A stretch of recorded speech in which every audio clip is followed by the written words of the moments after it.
expensive at that time. No. There were. Do I have to narrow it to one? There were. Okay, some. The Satsuru Maharaj was impressive. Ray Rama with early days was very impressive. Cool. You never hear about him.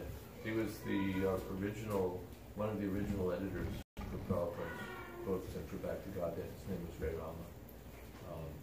He knew the philosophy. This was 26 Second Avenue, and people's idea of the philosophy was kind of, Krishna is the Supreme Personality of Godhead, chant Hare Krishna, accept the bona fide spiritual master, and you're not this body. Those were the things you said in every class, and if you got that, you basically understood the whole philosophy. But Ray Rama was, because he'd been editing teachings of Lord Chaitanya, Prabhupada's first book published in America, he knew the philosophy. He had a good understanding of it. So his talks were impressive. He had compared to the other devotees, his were impressive.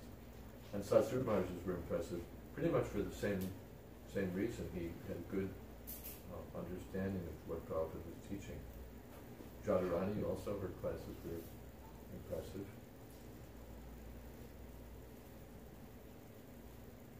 Those three come to mind. Here's a question. Why would someone you're so impressed with, why did they go so quickly? Why did they leave? Well, of those actually, out of those three, really only one left. Right, I'm asking why that one left. He was the first one you mentioned. Well, why was Uncontrolled sexual desire in his case. Well, to get down to the gory details, he had homosexual, what we would call now orientation or so on. And it got the better of him at one point. And then because of that, there was a conflict, of course, between his understanding and what he'd been taught and what he wanted to do. And that was that. Okay. These are simple questions at the beginning. We'll build up. What was the most memorable kirtan you were ever in? And why do you think it was memorable? 26 Second Avenue. Prabhupada. The system used to be we'd chant, have a kirtan, and then Prabhupada would come down from his apartment into the storefront, and he would lead kirtan and speak, and then there would be a second clip, but another kirtan. So one devotee was leading kirtan, and the kirtan was Shri Krishna Govinda Hare Murari He Nata Narayana Vasudeva, the commonly heard mantra in India. So then Prabhupada came down and devotees offered obeisances. Prabhupada said, "What is that? Krishna, Govinda?" And the devotees started, Prabhupada, that's not okay to chant, Prabhupada. And Prabhupada said, this is chanted by the Mayavadis.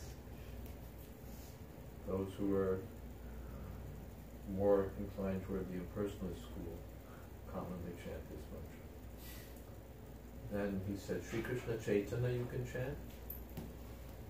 And nobody really knew how to chant this mantra, Sri Krishna Chaitanya Prabhu Nityananda, Sri Advaita Gadadhar, Sri Vasarika. Panchaduta you could chant. Nobody knew. So then Prabhupada asked for the mridanga, and he led that kirtan, Sri Krishna Chaitanya, and with Hare Krishna. And it was just soaring. Devotees were carried away. That's the one that was most memorable for me. After Prabhupada. After Prabhupada.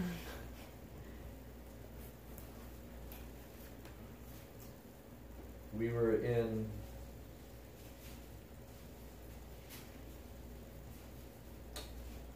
there's a festival held by the Black Sea every year, and back then it was held in these sort of Soviet-style leftover barracks kind of Bauhaus buildings, and there was, apart from them, there was a kind of a pavilion where the devotees gathered, a big tent sort of arrangement, and there'd be kirtan and talks.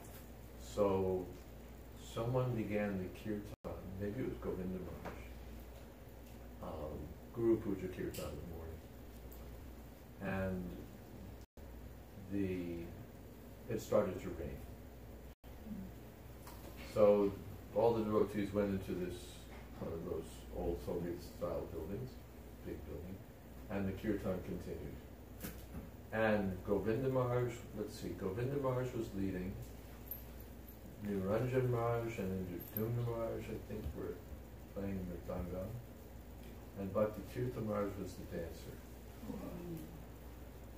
And it just went on. And Bhakti Tirtha Maharaj's dancing was, what can we say, outrageous. He just danced up a storm, and he got up. First we were down on the ground there dancing. Then there was a stage. He jumped up on the stage and began dancing. Then they were playing. They would close the curtain, and then he would come out again and dancing. It was wild, but the kirtan was so wonderful. I was going to ask you that because from the description of it, it seems exactly like the type of kirtan you would walk out of the temple. No, it was wonderful. Wonderful. So wild. Well, it was, I mean, the kirtan itself, I mean, it was just how wild in its outrageousness, but it was the chanting wasn't just wild, it was focused. Govinda Maharaj was deeply immersed in the kirtan, and everything was just wonderful. And while I'm thinking that there was another kirtan also Bhakti Tirtha Maharaj, Paris Rati Yatra. All the carts are assembled, and just when the procession is to start, the heavens open up and buckets start showering down upon us in torrents, just deluge. And Bhakti Tirtha Maharaj, so what are we going to go? We're not going to go. We're going to go.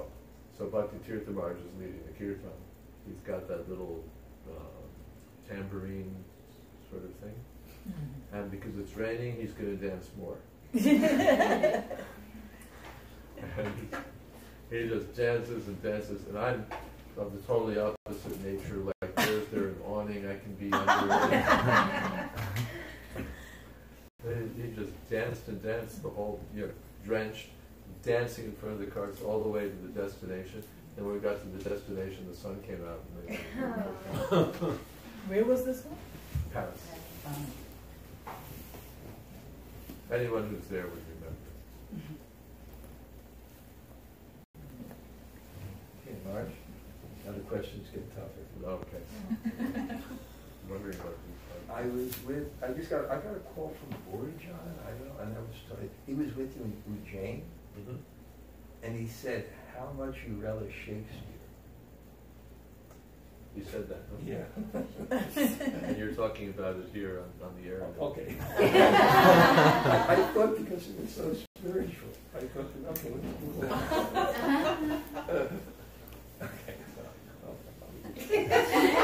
Is there a question here? Well, I thought there was some relevance that the themes must have been so deep.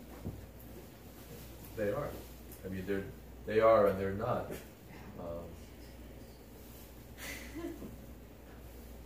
Vyasadeva is in a different category of poet, but in terms of psychology and in terms of many things, Shakespeare is quite the man. Okay, I'll tell another. Like Give me that man that is not passion's slave, and I will wear him in the core of my heart, in my heart of hearts.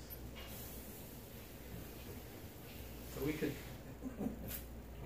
you could say something like that in a class and not be criticized for deviating. One time I was in Russia, and I went to this temple. It was called Jagannath Temple in Moscow. And it was run by one sannyasi who was he was a military man. And it was like an amazing, because it was like everybody in this congregation had to come to Mongol Artik. And it was like, and if he jumped, everyone else jumped. If he moved to the left, he sat down. It was like so disciplined, but it's kind of impressive at the same time. So afterwards, he came up and I was speaking with him, and they like to serve. So I'm a Prabhupada disciple, he's serving me, and they want blessings. That's like a Russian thing. I don't know, in America we don't ask me, give me blessings, but it's right. Give me blessings. I said, what blessing do you want? He said, I wish that all the devotees follow all the rules, even the ones that are difficult to follow. And I looked at him and I said, I'm still working on gay marriage. And then he said to me, Putin wouldn't allow. So, my question for you, if you had one wish for the devotees in this film, what would it be?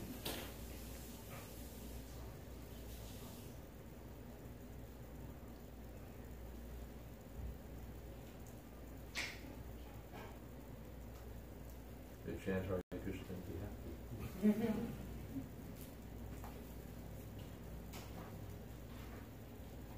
One time, right after I was initiated, I was assisting Govindadasi in cooking for Prabhupada. So I was doing different kinds of service at this little house he was staying in. And Pradumna came at that time, 1968. And he had some private discussion with Srila Prabhupada. And I think after he left, it was understood that he'd been talking to Prabhupada about the possibility of getting married. And then Prabhupada said, so Jaya Dvaita, I've been a devotee, as I said, I've been initiated like the week before. Prabhupada, so Jaya Dvaita, you would also like to get married? And I said, no, Srila Prabhupada, so much trouble. Prabhupada said, oh, you are chanting Hare Krishna and feeling happy. So it's not a wish that no one should marry, but the idea is that if you chant Hare Krishna and feel happy, then everything will go in the right direction. Whether it's marriage or not marriage, or it's this or it's that. But if we chant Hare Krishna and we're happy, everything follows. Okay, I'll ask one more question, and then the audience could ask questions. Okay. But why should I may get back at you? What's that?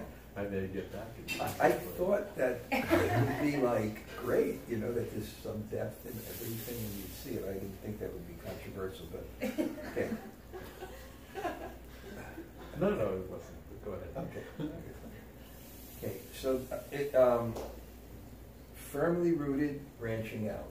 That's like a success for preaching. You got to be firmly rooted, but you got to branch out. And you got to be connected to the tradition to be empowered. You have to communicate it in relevant ways. So how do we find the balance? And which do you feel is a greater problem in this today?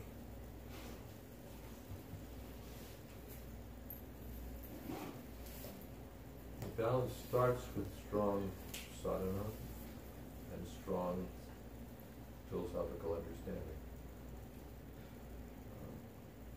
Because otherwise we have nothing to communicate. And we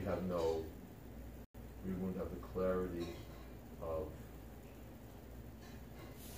heart and thought to do it well, or do it as best we could. So it starts with strong chanting and hearing, strong philosophical understanding. Then it, as far as right balance and what is, so that's how you find the right balance. Your practice is strong, your philosophical understanding is strong, your association is good, so that you have the reference point of others, it's not just what's in my own head. If we have that, good association, good hearing and chanting, good understanding, we'll understand where the balance should be, or that will certainly help us understand where the balance should be. As far as what's the greater problem in ISKCON today, I think they keep bouncing off one another. We're not strong enough in our practice and our understanding, and as a result, our outreach messages tend to be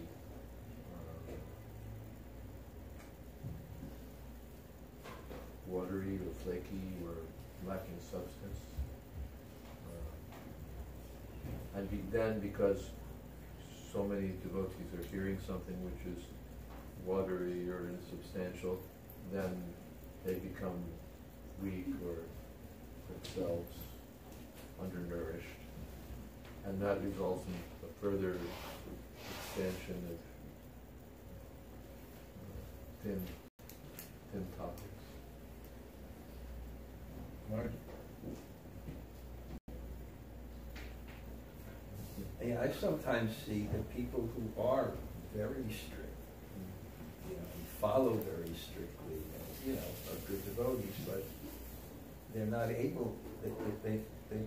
They're not able to communicate effectively, and their things don't expand. So, what would be their problem? They got the foundation. Well, there's different things. One thing is that speaking is not everybody's forte.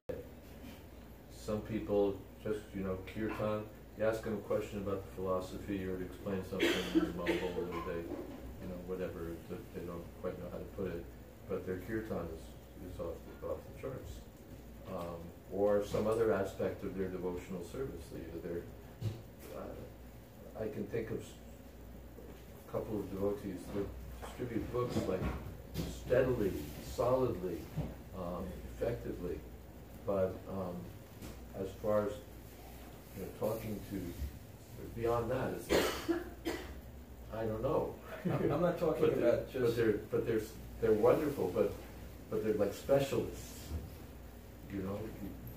I'm not talking just about the ability. I'm talking about the vision. That sometimes people seem to. We see people that change things, right, and water it down, and it just doesn't have the tradition, and then we. Then we see people who are kind of firmly rooted in the tradition. They just have a vision for that or something. Different people have different gifts. That's the first thing, and different people have different weaknesses also. Certainly, the tendency to weaken the message is strong, because we find in the first canto it's there in Vyasadeva. In Vyasadeva. Vyasadev's written, he's compiled the Vedas, he's written the Mahabharata for the benefit of less intelligent people of Kali Yuga, he's written the Puranas, he's compiled so many writings, and he's feeling dissatisfied. And he's wondering, why I've done all these things, I've strictly followed all the various principles, I've written all these books, why am I dissatisfied? And then his Guru Maharaj, Narad Muni, shows up, and the question is put to him, it's because you haven't directly glorified Krishna. All of the things you've written, they mostly glorify fruitive activities, promotion to the heavenly planets, pious acts. So with all of this, which was all designed to bring people gradually on the path, step by step, gradually by pious activities, they'll make progress, they'll be able to understand Krishna consciousness. By the stories in the Purana, their minds will be attracted to spiritual topics and they'll gradually come. But you're avoiding, by the Upanishads, they'll come to understand their spiritual nature, and from there, but Narad's criticism, you're just agitating people's minds like a boat rocking on the ocean, because you've not directly glorified Krishna. You've not directly glorified Krishna. So, and Narada's criticism, you've written all these useless books. So then, Vyasadeva wrote Srimad Bhagavatam directly on the target of Krishna. So if we sometimes aren't directly, if we're missing the target, we're not the first ones. As they say, it happens to the best of them. Vyasadeva was known, the quality of Vyasadeva was his realization. So, but the story shows that he had both, because he was really deeply trying to communicate it properly. In other words, he was trying to make it accessible to the people. So he put it in story form, which is the Mahabharata. He codified it in terms of the Vedanta Sutra. And he divided the Vedas in 4.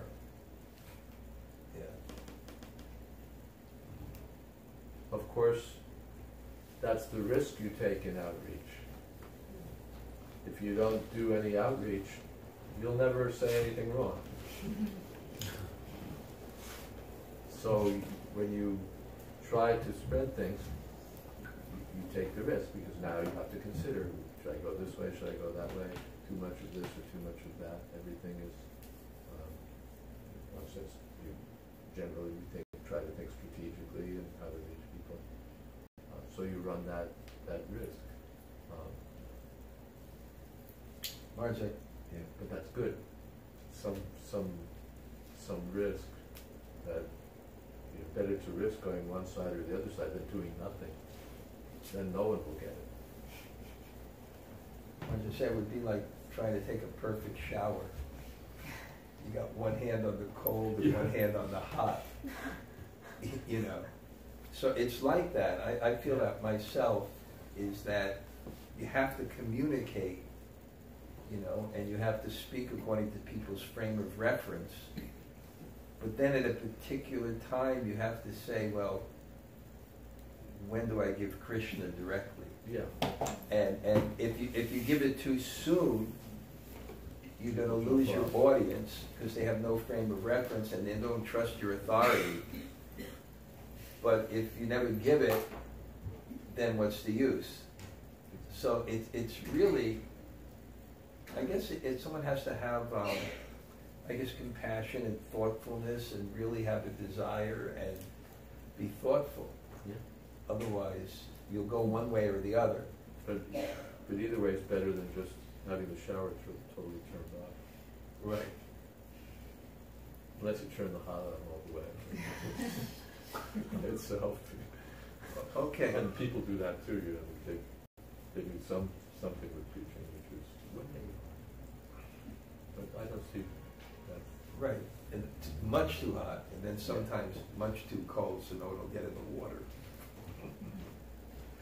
And then much too hot, so you burn that. Okay. Anybody have any questions? I have 2, and I'll let you choose whichever one you want to answer. Is that okay if I ask 2? Yeah, ask 2. And whichever one you want to answer. One is that sometimes I felt, and I don't know if it's just an illusion, that when as the intense frequency or focus in japa increases, so does suffering. So do challenges, material challenges at the same time. I don't know if you've ever heard that, or it's maybe just because of offenses to the holy name. And then the second thing is I wanted to ask is if any ashram has any inherent advantage over the other, and if so, what to do about that. So both are what to do questions. One is what to do when chanting the holy name, and as frequency or intensity, also material challenges seem to happen concurrently. What to do about that? Material challenges mean what, in the mind? No, not so much. Just somehow, I mean, I don't know, maybe it's just me, but I found at times where japa becomes more of an emphasis and happens with more frequency, that there's also just challenges arise at the same time in the world, outside of the world. But I don't know, maybe I just made that up. I don't know, there was one Srila Prabhupada disciple told me, she said one time someone came to the temple in Alachua, and she said, "Oh honey, take a book and go home. You don't know what you're getting into. You're about to go on a roller coaster." She was kidding, but the idea that with intensity, with focus, with increased sangha, also sometimes that material challenges happen concurrently. But maybe it's just not true. So that's why I'm asking. Okay. I don't know. Have you ever heard Okay, that, or is that just well, me? I'll tell a joke first. Okay. Okay, and I think it'll answer that question. This old Jewish...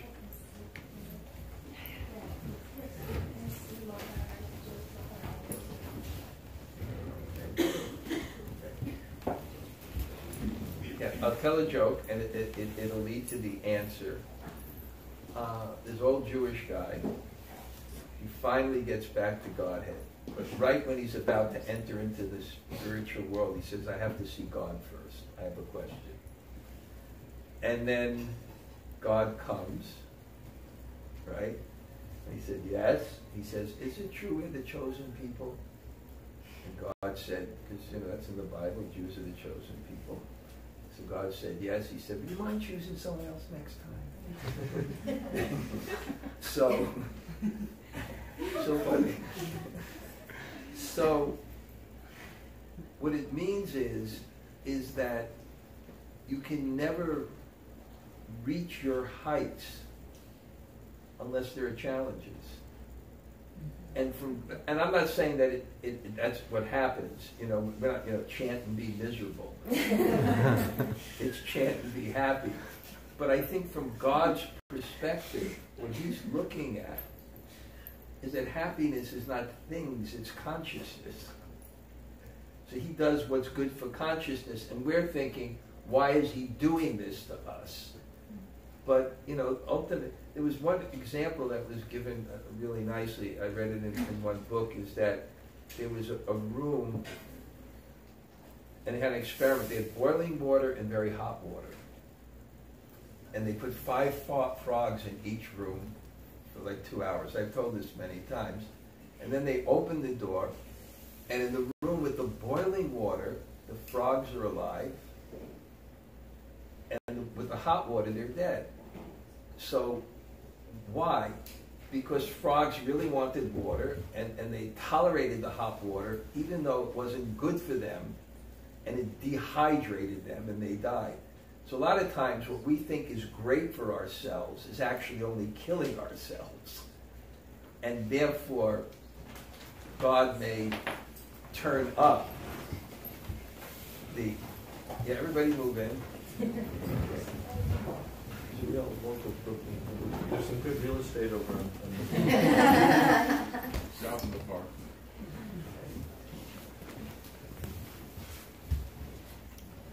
So, the other question was? Oh, the other question was just about ashram, if any ashram has any advantage over the other, and advancing spiritually, if there's any particular ashram that affords that chance greater than the other. I'll tell something that Borijan told. He said that when one has a grihastha, he's talking about men, right? When one enters the grihastha ashram, they have the austerity of a wife. If you're in the sannyas ashram and you don't live simply and you live opulently, then what is your means to be purified? There's no austerity. So you can look at it from different ways. Of course, sannyasi is free from all those things, from, you know, that kind of entanglement, etc. So that may be an advantage, but there's another advantage, a disadvantage. And, you know, ashram means place of spiritual life. And each person belongs in a different place. And spiritual advancement is not renunciation, it's bhakti. That's what... So the best ashram is the one in which you're most Krishna conscious.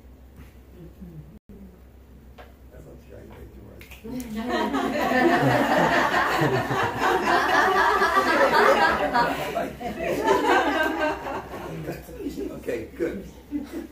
Is this a nice format? Asking questions? Yes. Anybody else have questions? I do. Yes, Betty. And if this is too personal, just say so. Yeah. So both of you have been at this for a long time. Yeah. So I would like to know what your most mystical experiences have been.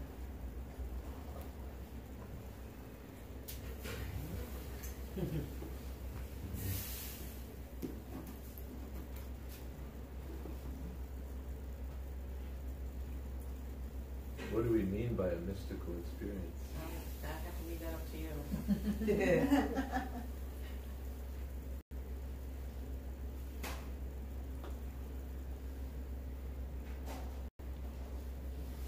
Taking a mystical experience is maybe a time when you just get something. Okay, that could be.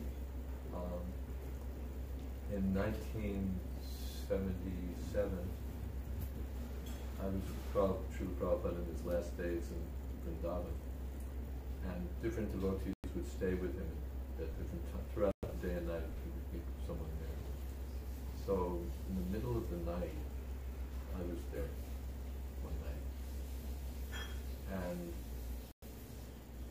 2 books had come, some new books, newly produced books, Science of Self-Realization and Teachings of Lord Kapila. And Prabhupada asked me to read. I said, which book? He said, Teachings of Lord. And I began reading just from the beginning.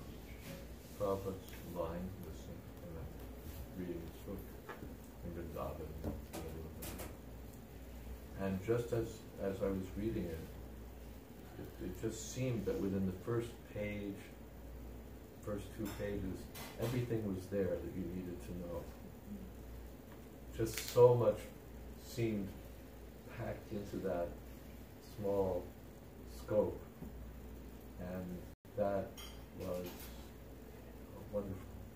That the mean, and probably, you know, if I'd been reading them in the Brahmachari ashram in Laguna Beach in the middle of the day after lunch, it wouldn't have been the same. But in Prabhupada's association at that time and place, it was just apparent how much understanding was compressed or invested in this. And which book was this? The Teachings of Lord? Teachings of Lord Kapila. But I think it would have been the same if it had been Srimad Bhagavatam or Isha Upanishad or any of his other books.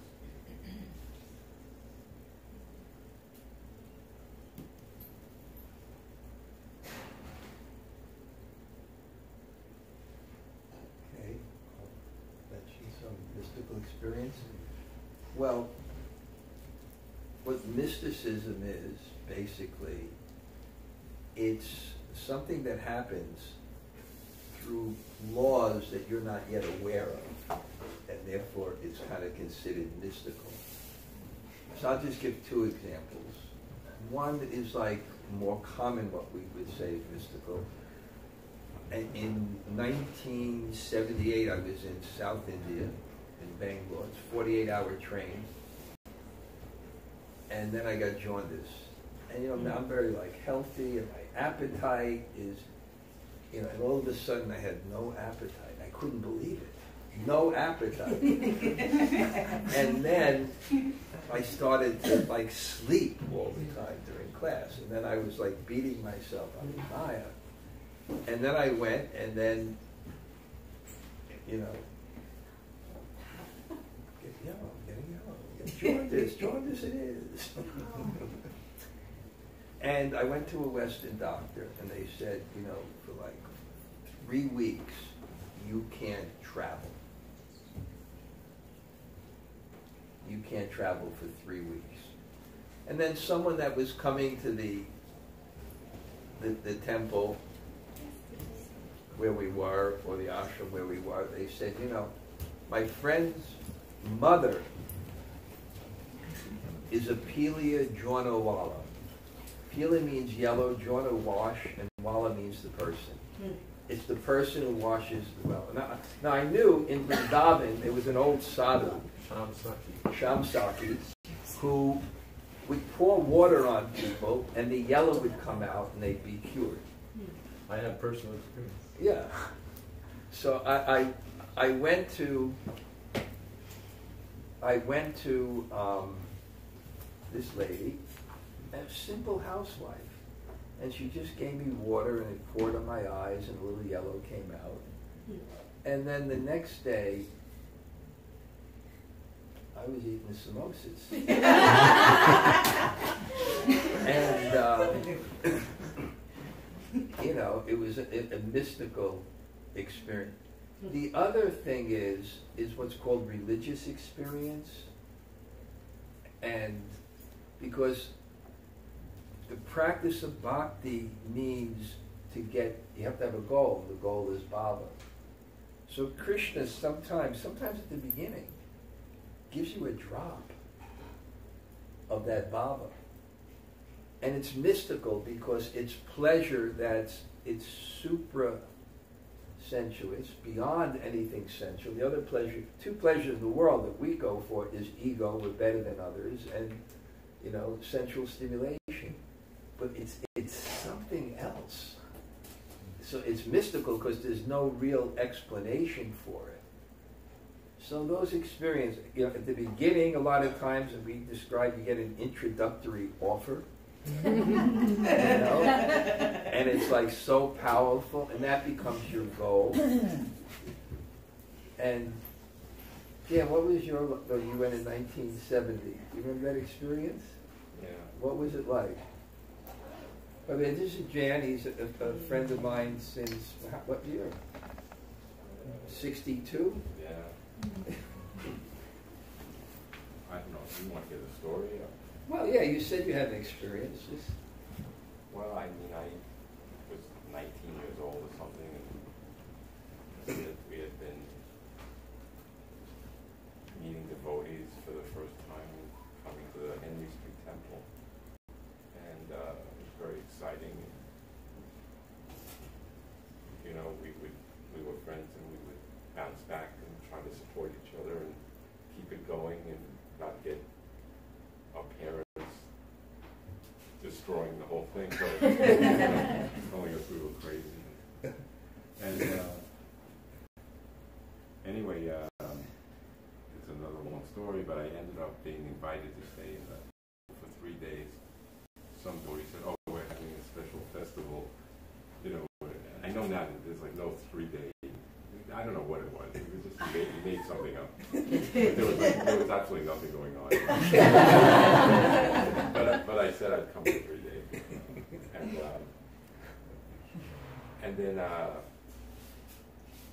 it was all, you know, amazing to me, getting up at 3 o'clock in the morning and Mangal Arti, which I had never seen before, and the devotees were so busy, and I looked at the clock and it was like 5:30, and I'd already done all these things, you know, and anyway, at some point, I was sitting in the deity room, and the devotee was reading to the deities, and he was sitting on the floor with a little stand and reading the Bhagavatam, and he turned around and he looked at me and he asked me to come over. He said, I have to go someplace for a few minutes, and but the deities can't be left alone, so will you promise to stay here? And I said, all right. And I sat there and I started reading like he was. very eerie and kind of overwhelming. And I think it's what you're talking about, because I had no idea. I didn't even know what Bava was, you know. I didn't know, you know, I didn't really even think that there was such a possibility of feeling that kind of excitement and this wonderful feeling just overwhelming me. And I kept thinking, I couldn't possibly have done anything to deserve it. You know? And I still feel that way. You know? And I just felt this tremendous gratitude. And like I was saying to you earlier today, I've never been able to get that experience out of my mind, you know. Through all my life, I just never felt that it was not real. Good. I'm not going to tell the story how your mother got kicked out of the temple. Can I tell it? Can I tell it or not? Whatever you want. So his mother came to the temple, and there was a very charismatic preacher, Bhavananda, right? So Bhavananda said, Krishna is the supreme personality of Godhead. And his mother yells out, how do you know? And then Bhavananda said, there are many manifestations of God. And he started naming them. And she said, that's right, that's all they are, manifestations. And I don't know how it ended, but it ended with Bhavananda at the top of the stairs saying, oh.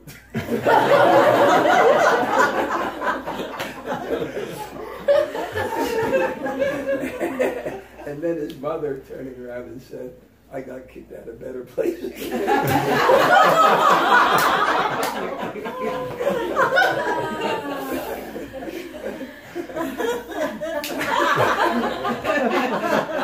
That's why we needed to support each other.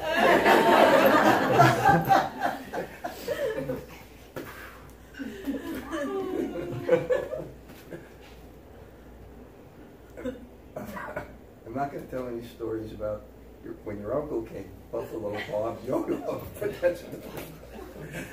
Any other questions? But it's not just a comedy show. Any questions?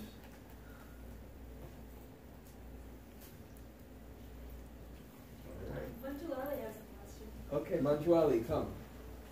Okay, does Sastra... Come here so we can hear you, okay? Does Sastra confirm Darwin evolution? The Shastra what? Confirm Darwinian evolution? Does it confirm Darwinian evolution? Is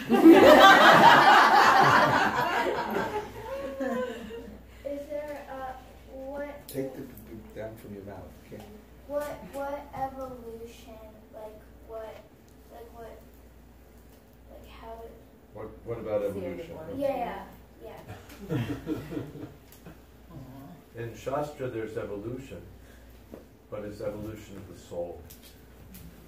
In Darwin there's evolution, but it's evolution of the body. Right? This body turns into that body, turns into this body turns into that body. So he's looking at the body and seeing an evolutionary process. But he has no idea of who it is that's evolving, or he doesn't see the soul evolving. So he's in a different world, a different framework. Whether he's right or wrong is another question, how evolution works, or it doesn't work. But the Vedic conception is different because it starts with the soul. And it says, yeah, we were in, a fish's body, and then gradually we came to an amphibian body, and we came to a body on land, and finally we've come to the human form of life. So it sees the soul moving from one body to another, evolving. And that has meaning. Otherwise, who cares that this body evolves into that body? What meaning does it have ultimately? But here it's meaningful that we're the ones who are evolving until we've gotten to this human form. And where will we go next? Those are different frame of reference and more valuable. Okay. I'll just say something. Sure. Actually, in the next 2 or 3 weeks, the Bhaktivedanta Institute is having a conference, about 12, 15 scientists, both devotees, etc., to actually study the Darwin's theory of evolution, actually see and try to understand exactly what Prabhupada, said about it, and, kind of discuss it in a very, very deep way. So when that comes out, I'll get you the resolution of it, okay? But his point is the most important, that the soul is evolving through different bodies, and whether one body comes to another or not, or there's punctuated equilibrium, or whatever this thing, how this works, or does it work, or they're missing gaps, etc. Whether that's true or not, it doesn't really make so much bearing on the real fact of what the whole thing's about. Okay? But thank you. So good. Any other questions? Any other questions? Okay. Well, yeah. yeah, her question. I'm not prejudiced. No, I nearly lost faith there, Gail. You weren't good. Well, because my mood is not in this dominant thing today, but Manjalali's question reminded me of a long-standing question that I've gotten different answers to. But anyway, so we hear that there's 8,400,000 species of life. 400,000 of which are human. So, do the 400,000 different species of human living entities refer to 400,000 different levels of consciousness, or different forms, or what? They're different forms. I don't know that they're levels, level 1, level 2, level 400,000. I don't know that they're graduated that way. But they're different focuses. We get bodies according to our desires. Someone wants this, someone wants that. So we get this kind of body, a pig's body or a tiger's body. But then in human life, more finely graded, we get this kind of body or that kind of body because we wanted to enjoy this way, we wanted to enjoy that way. And at the same time, we made some spiritual progress in this direction, we made spiritual progress in that direction. So that we were getting different bodies according to, as in the whole process, according to our karma and according to our spiritual development. So, yeah. But we can say that about probably everybody in this room. Yeah. So, but where do they divide? Okay, this is one form. This is form 2. What? I really don't know. I think that's one of the questions on the agenda, or it was a question I saw recently discussed in a conference of devotee scholars. What exactly are these forms? Prabhupada sometimes uses the word species, which I think is sort of a nod to Darwinism, but they're called forms, basically, in Sanskrit. What's the difference between one form and the next? I don't know the answer. I'll just say something there, like, okay, so let's say, is it a human form as we know it? Let's say there's something, what is that, Yeti? They're looking for that, there's different names for it. Bigfoot. What? Bigfoot. Bigfoot, okay. Bigfoot's the nice. So let's say that would be actually a differentiation, right? It's like a kind of big feet, different Bigfoot, different forms. But, our perspective is so limited in terms of the whole universe. It's so, so that we can't even imagine what the variegatedness would be, because one time in a Vyas Puja offering, Prabhupada's appearance in Govardhan, Bori Prabhu gave a slideshow. So, he showed the Earth planet, and then he showed the Earth planet compared to like Jupiter.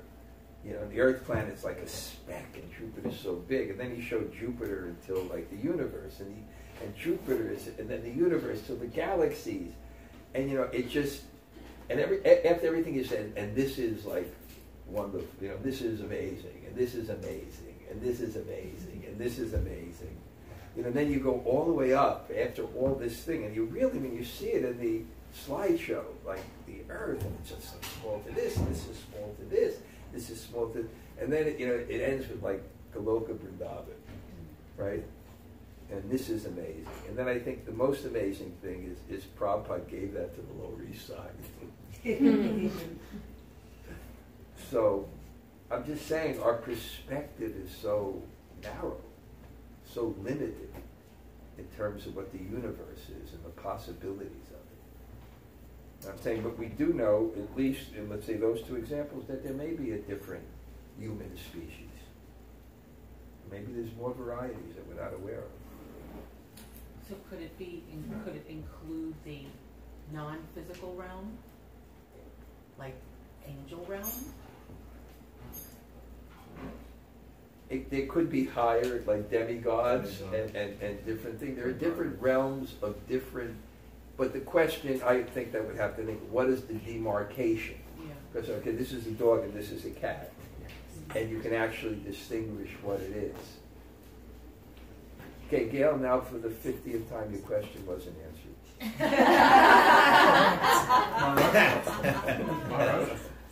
We have the examples of the Neanderthals, who we thought were a separate species up until quite recently when they did the genome on it and found out that they could interbreed with Cro-Magnon and Homo sapiens. So there's all these degrees of physical forms alone that are there, like Desnovian. Nobody knows hardly anything about Desnovian, but we know that people from from East Asia and Europe have that DNA in their genome. We have, like, you know, there's incredible amounts of important DNA from Neanderthals in, you know, European and East Asian DNA. So I mean, there's all these like nuances, as Maharaj said, of human beings that we're just becoming aware of. And we don't know, and like then even in the Vedas, is Hanuman included in that 400,000? Do you know what I mean? Yeah. And you know, then there's people like who try to compare, you know, science to the Vedas and say, well, maybe they were Australopithecine men. You know, and there's just all of this stuff there that we don't know about the human beings. Miguel, I think your question's been answered. Any other questions? Yes. So one of my favorite Prabhupada books is Easy Journey to Other Planets. And Prabhupada says, he makes reference to the American space race to go to the moon. And we're spending all of this, putting all this effort into space travel. But, and he mentions that, you know, that what they're going to is not actually the moon. That the moon is actually something completely far away and different, but what, you know, the American spacemen are going to is actually not the moon. Is it the head of Rahu they're going to? Because it says in the Bhagavatam that Krishna cut Rahu's head off, and he says that that the head of Rahu chases the sun and chases the moon or something, or it's what chases the sun. Your basic question is what they go to the moon. Yes. Well, in the Vedas it says Chandraloka, and there's descriptions of that that are not like what they went to. So it's very hard to actually decipher. I mean, we're from here. We're trying to. Basically, that's what Prabhupada said. He said it's everything is faith, right? They say we believe in faith, right? But we don't have the apparatus to affirm these things ourselves. So who are we believing? We're believing a bunch of scientists who have PhDs and have abilities beyond us that come together that we trust that individually have affirmed some phenomena, right? And we have the same thing, great scholars, great, acharyas who have greater abilities and perceptions and knowledge than us also confirm things. So it really just comes down to a basis of faith. And then we do have a Bhaktivedanta Institute within the Hare Krishna movement, which tries to, understand the language of science, right? And to affirm what are the things that they actually do know, and what are the things that perhaps they don't. But not being a scientist, I can't really say. I can only quote what I see is, what Prabhupada said about Chandraloka. And also there's another phenomenon of just different dimensions. There's actually different dimensions that you can enter into. Prabhupada, Go ahead. Prabhupada himself was non-committal about where they went. He said maybe they didn't go anywhere. Maybe they went to some other planet. Maybe they went to Rahu. But the description of what they saw doesn't match Chandraloka. That was your point. Yeah. So and Prabhupada said, even to get to, like he had his experience, to get into America, P forms and visas and this and that, and to go to the moon, where they have a finer, more aristocratic civilization, you just walk in with your, you blast off in your tin can and you want and you're there with your little bug vehicle, and everybody says, "Hi, welcome to the moon." Prabhupada said, they didn't go there. That was his point. There are a couple of articles, I think, on my website about the moon landing.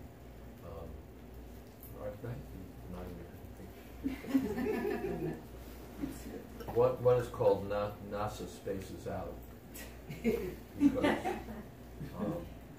it came in the news that, this is the greatest achievement of human history, really. The Magellan and Columbus and all of that, but that we went to the moon is a historical feat unmatched in human history. And having grown up, during the Kennedy years, I was in school during the Kennedy years. We're going to the moon in our lifetimes. It's just an incredible thing. And the National Administration of National Aviation and Space Administration has completely lost every tape of the moon landing. What? Yeah, is that true? Yeah. This is like mainstream, New York Times kind of level. Yeah, this is. They just they can't find the box. The Russians must have stolen that one. No, there's a period, Maharaj, where Neil Armstrong turned off the main communications with Earth to talk to them on the medical line. That's what they mean when they say they don't have the complete set. Is because Neil Armstrong kept doing that because he was sort of freaked out by being in this gravity environment and jumping around like a bunny. But so I don't know if they lost. You can look in my article. It quotes the source, which was a decent source as I recall. And it seems that they lost.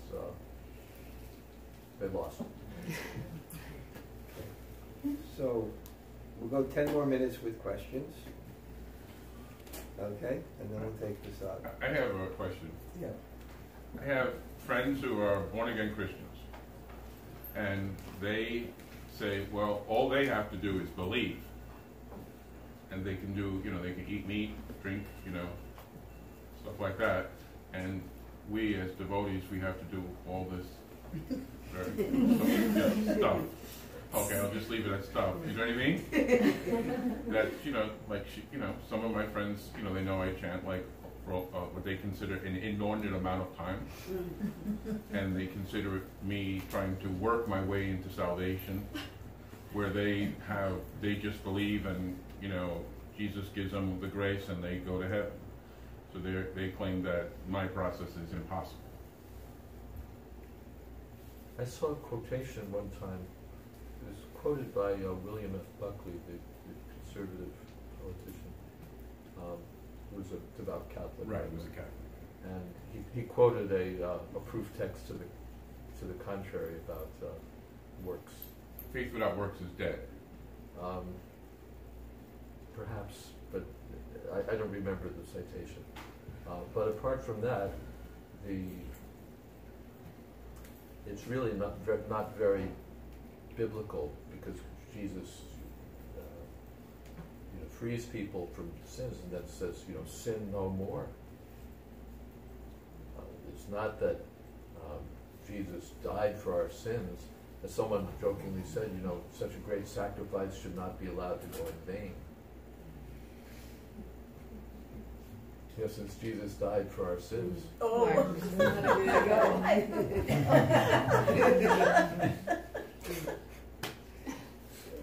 But certainly his message is not the message of sin on and give it up. Now, we also say it's not just by works. We don't say, you chant this number of mantras every day, and you do this number of pious deeds, and you're done. It's purity of heart, purity of consciousness. It's not by works alone that you're saved. That becomes like karma kanda. You just tick off the requisite number of boxes, and that's your ticket to go Lokavindana. So we're on the same page about that. But any text can be quoted sort of mindlessly and can be used to bring us to a conclusion that's not the conclusion. I would ask your Christian friends, why are they doing anything? That's not what they do. What? That's, from our perspective. I'm just saying, why are they doing anything? Well, they do believe that there's a process of, after they're saved, they're supposed to be sanctified. But I'm just saying, they're asking you, why are you doing so much work? The question is, why are they doing work also? Well, the distinction they make is that I'm doing work to be saved, and they're doing work to extend the kingdom. They're already saved. Do you follow my difference? Is that by acting... But if they're already saved, then why do anything? To extend the kingdom, to save others. Right, to extend the kingdom, and to... it becomes complicated, but it depends on their attitude towards the millennium. Like most of the major Christian sects believe we are in the millennium. Jesus Christ started it when he knocked down the Jewish temple, and we're now supposed to build the kingdom. But, they have their Bible study, and, right. and they're preaching for people to do things. I would say also I always thought about this because, bhakti is the path of grace. Right. And if bhakti is the path of grace, then why do anything? Because grace means undeserved kindness. So why do anything? And I always had this dilemma, and I was trying to figure it out. And then I had an instance that actually kind of resolved it for me. And I was in India in the summer, uncharacteristically. Actually, this person was dying, and I went to India to be with them, and it was the summer. And then I had to do a favor for someone in America and do something with deity. So I went to the market. It was really, really hot. So I sat in one of the shops. They said, "Can we get you any drink?" And at that time, India was not like it was today. And the newest thing came out, which was called a fruity, which was like a little mango drink. And I had somehow developed this intense desire. I said, "Can you get me 2 fruities?" So they went in the market, they had to get them, because usually they'll just put lemon in water and throw in some sugar in, but I wanted a fruity. So it was so hot, and this is my like intense desire. So I'm ready to drink that fruity. And you know, the shops are off the ground, so I can just see the top of someone. And a young boy comes like this and goes, you know, can I have your fruity? And my initial reaction was like, you know, oh, leave me alone. Just like, get away. Because it's also, you know, in India you live in this mystical world, so if someone looks at you when you're eating, it's bad luck and all these things. And then I felt a little bad, and then I saw the person had walked back. But as he was walking, because as he was walking away from the shop, I could see more and more of this young boy's body. Right? I could see more and more of his body. And then I couldn't see it, but as it went down, it was just so destitute. So then I felt so bad, so I wanted to give him one of my fruities. But he turned the corner and disappeared.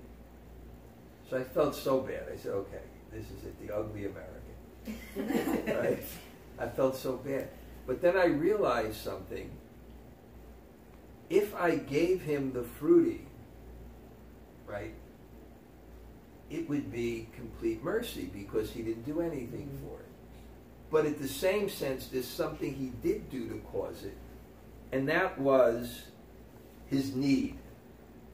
His need attracted my mercy. So I think that's what it is in bhakti. Bhakti is not just the works, but the works express your need. The works express, and that's what attracts God. And part of that need is that calling for God's mercy and reading the Shastra and worshiping the deity. And it's not just a mechanical thing. It's our expression. But I guess in one sense that doesn't directly answer your question. The only thing I would say is that Prabhupada would criticize that, like, you know, what's the use of that when they continue to sin again and again and again and again?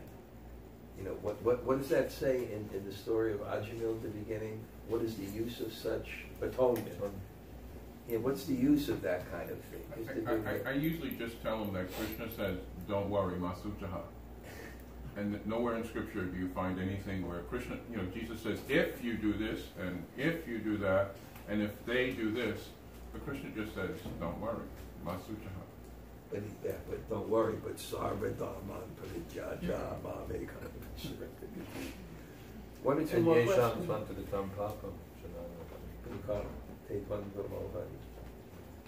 One has to follow a process of self-purification in order to come to the point of single-minded devotion. It's not just that we go on with our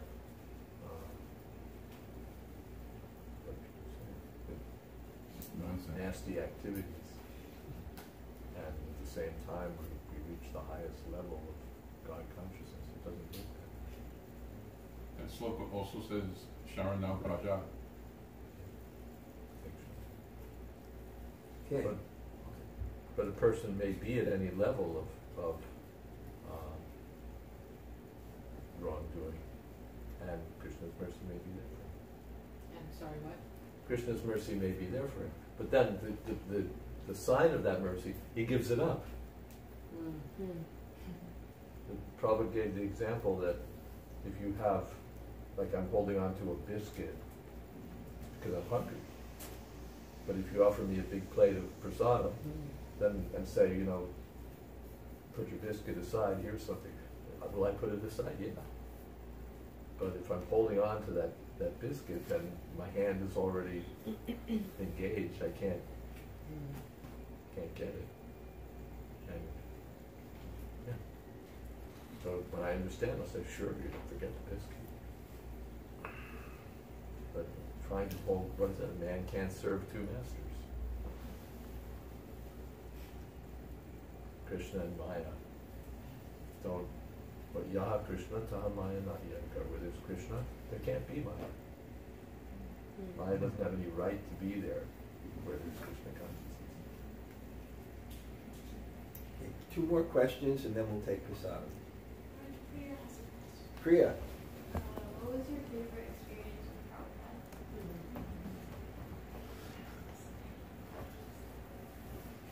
Favorite experience? What was your favorite experience with Prabhupada? I was in a temple visiting. I'd been going to the temple for 4 years and still hadn't yet joined, because in those days, none of you would be devotees. They drew a line. You know, you're in the temple or you're out. There was congregational preaching. Prabhupada had a short time. He was taking over the world. You know, and he wanted the people in his army. So it was a great dilemma for me, and I just couldn't fully surrender. So I was, long story is, one of my friends invited me to do some service at a temple for the summer. So I went there, and it was Dallas, and I was painting one room, and then someone came to me, Prabhupada was there at the time, and said, all the devotees, Prabhupada invited all the devotees to his room. And I said, because I had a mustache at the time, so I said, can I also come? He said, yes, you can also come. He didn't say I was a devotee. So I went. I was waiting on a line, and Prabhupada was sitting in his room.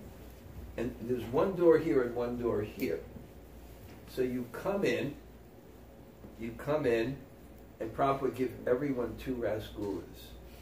So I was online, and I was in this incredible existential dilemma because I wanted to surrender fully. But I had all these inhibitions, right? But I was reading the Gita and things like that, so I knew that verse. So I was saying Masu Chaha, surrender. Masu Chaha means don't worry. It's from that verse. Sarva dharmam prityaja, mame kam sharanam braja, aham tvam sarva papebo, moksi sami masu. Don't worry. So I was there, and I'll make a joke, it's like a Woody Allen film, you know. Masu Chaha, don't worry. No, but I can't. Masu Chaha, don't worry. No, but what, you know.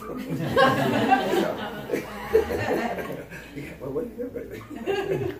So I was just, Masu, don't worry, but I can't surrender.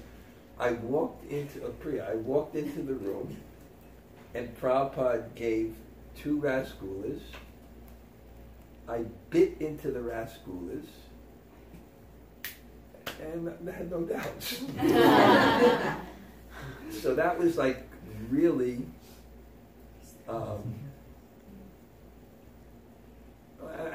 another experience too is when I met the devotees, and I was with Jan, and then we had come back, and then the next summer Prabhupada was coming to the JFK.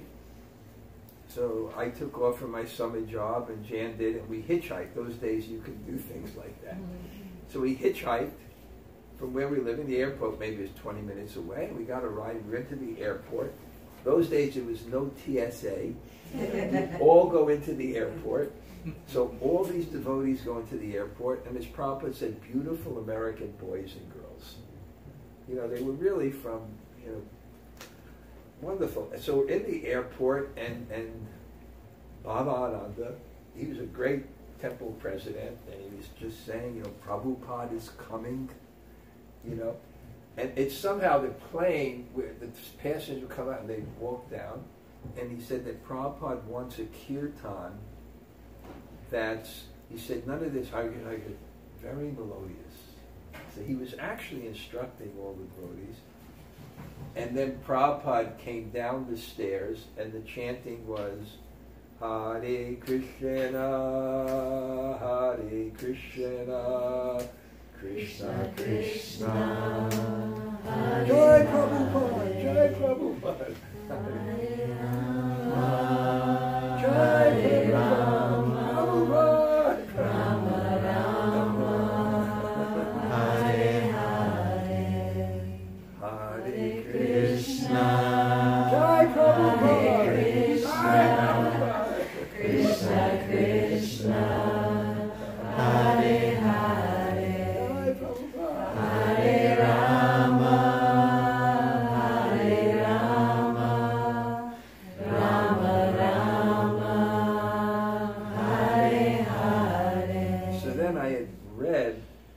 the teachings of Lord Chaitanya, where it listed the 26 qualities of a pure devotee. So one of the qualities was offenseless. And I'm from New York, I couldn't figure out what the hell that was. Offenseless? I didn't know, what does offenseless mean? I had no frame of reference for it. And I was trying to figure out what this quality meant. And then when Prabhupada walked down the stairs, he kind of waved to the devotees, and he kind of went like, oh, that's offenseless. So those were two. Jay, wait till what you can say. Nice with Ed. I'm absorbed in thinking of these wonderful things. I told the story. What?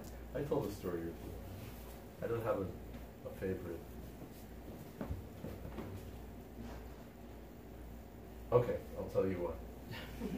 This is one of my favorites. Prabhupada was in, I think it was Delhi, and there's what they call Pandal program. They have a big extended tent, and there's a stage, and Prabhupada's sitting on the stage with devotees. And the protocol for these events all over India is that they have a chief guest who's a distinguished person, a scientist or the head of the university or political figure. And he speaks something, and then the Prabhupada or the chief speaker would speak. So, big program, and summer is starting to come on. So it's getting quite hot. And the chief speaker is, as I recall, a high court judge. And to the right of me was this big industrial fan, like so big. And being India, and especially being India back then, the fan is like an airplane motor, And the chief guest is speaking, but it's really difficult to hear what he's saying. And Prabhupada looks over in my direction, just gravely looks over. And I could understand what Prabhupada had in mind, so I pressed the button to turn the fan off. And then the man was speaking, I forget what, but I'm Krishna, you're Krishna, everything is something, some impersonal hodgepodge. And probably just looked over in my direction.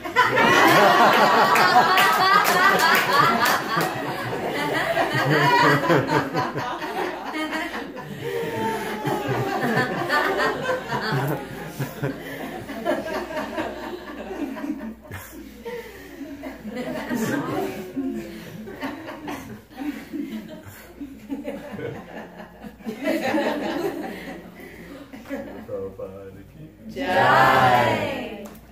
Okay, we can say a few good words about my book. Oh.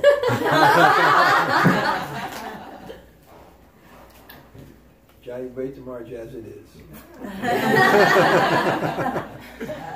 Okay. This is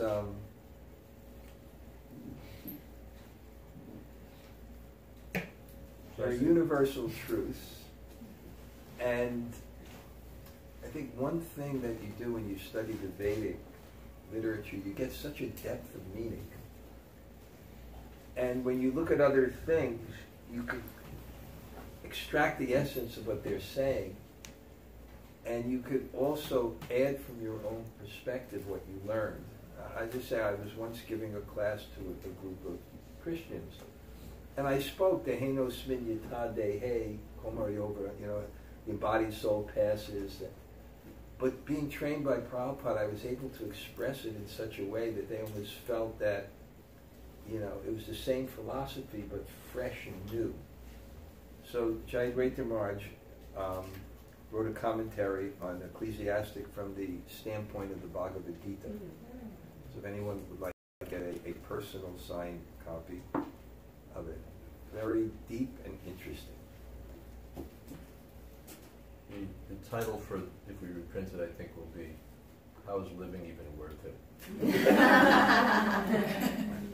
That's the theme of Ecclesiastes, and that's the subject. Oh, this is one of the textbooks in Jai Marge's Krishna Conscious Psychology Class 101, How to Feel Bad About Yourself. And it's also required reading for his Psychology, Krishna Conscious Psychology 102, Breaking Material Relationships. Okay. Okay? So, Srila Prabhupada Ki